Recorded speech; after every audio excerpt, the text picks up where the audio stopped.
और तापत्रय विनाशाय श्री कृष्णाय वयम नुमः।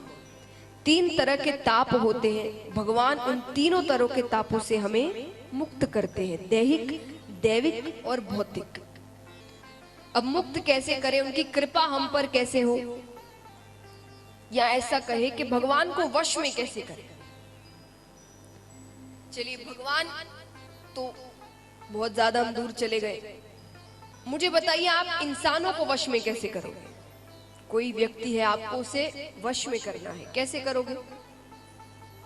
और थोड़ा सांसारिक दिमाग से सोचना, क्योंकि हम कथा में आते हैं तो बड़े अच्छे अच्छे ख्याल आते हैं हमें। अब ये अधिकतर जवाब यही मिलेगा, प्रेम से, अच्छे व्यवहार से। ऐसा बाहर जाकर कोई नहीं करता, ये ख्याल बाहर जाकर किसी के दिमाग में नहीं आता, क्योंकि बस कथा में बैठे तो अच्छे ख्याल आएंगे।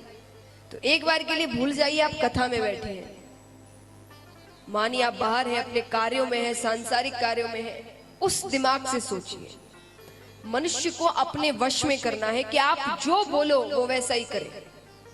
कैसे करोगे बताइए, कैसे करोगे। नहीं पता, उसकी कोई कमजोरी पकड़ लो, है कि नहीं। किसी व्यक्ति की कोई कमजोरी पकड़ लो, वो कमजोरी आपके हाथ में आ गई तो आप जैसा कहोगे वो वैसा ही करेगा, है कि नहीं। भगवान की कमजोरी क्या है, वो तो सर्वशक्तिमान है, उनकी कोई कमजोरी हो सकती है।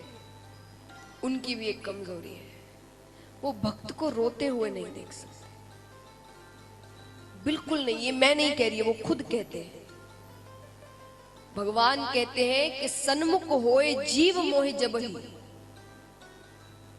कि एक बार अगर जीव मेरे सामने खड़ा हो जाए, रोते हुए मुझे पुकार ले कि नाथ मैं आपका हूं, मैंने करोड़ों पाप किए होंगे, गलत कार्य किए होंगे, लेकिन अब मैं आपका हूं।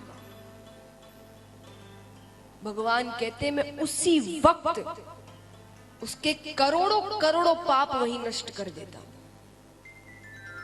मेरे सामने आ जाएगा। कि सन्मुख होए जीव मोहि जबहि, जन्म कोटि अदना सहित, तभी नष्ट कर देता हूं।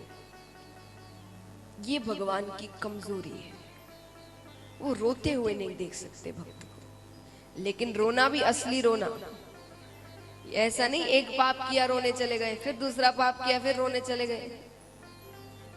सच्चे मन से एक बार रोकर पुकार लिया, वो आपके हैं। तो महाराज, ये भगवान की कमजोरी है।